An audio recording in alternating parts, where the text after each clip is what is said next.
Ao anatin'ny hetsika arabaritra kosa ny sokatra nanomboka tamin'ity androany ity ny andiany voalohany ao anatin'ilay hetsika big shopping izay karakarainy ny Fima FM nahatsapa fahombiazana sady moa tao anatin'ity andro voalohany ity ny mpikarakara.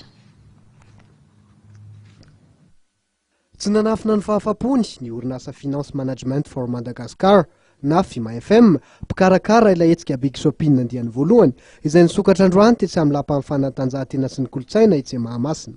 Fahombiazana tokoa ity andro voalohany ity araka nambarany orinasa mpikarakara. Fahitan'ny mpikarakara ny andro voalohany aloha dia afapo satria voaja ny mpampiranty zany ilay fihenam-bidy ilay resaka liquidation indrindra dia voajan'izy ireo tanteraka ary ny mpitsidika izay tonga teto dia ny vimbina avokoa ry hita hoe tena mora dia mora ny vidin'entana. Ohatra amin'izany zao dia misy ao entana vaovao pataloha jeans ho an'ny ankizy 15 000 francs fotsiny, dia efa mahazo ho an'ny lehibe 40 000 francs fotsiny, dia efa mahazo nefa pataloha tena tsara ry fandrombana mihitsy izy ao. Ankoatran'izay ihany koa dia mbola misy ihany koa zany ny karazan'entana hafa izay mbola anisan'ny fandrombana ao toy ny tapis ihany koa zany amin'izao fotoana izao ao dia tena hoe izay mivoaka dia mivimbina tapis satria mora dia mbola 100 000 francs. Fiatsenana fanentanana no sady fialamboly ny big shopping araka ny nambaran'ny Fima FM.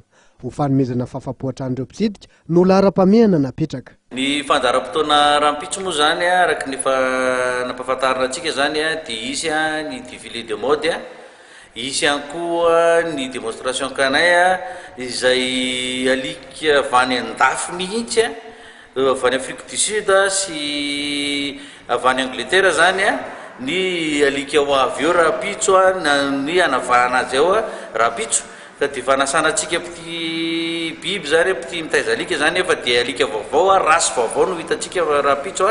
Ankoatran'izay moa zany ny défilé de mode izay rahana amin'ireo mannequin efa matianina. No maria mpikarakara fa dia entana tsara kalitao voara-maso kanefa amidy amin'ny vidiny mora dia mora avokoa no vatan'ireo mpitsidika ny big shopping itsy Mahamasina.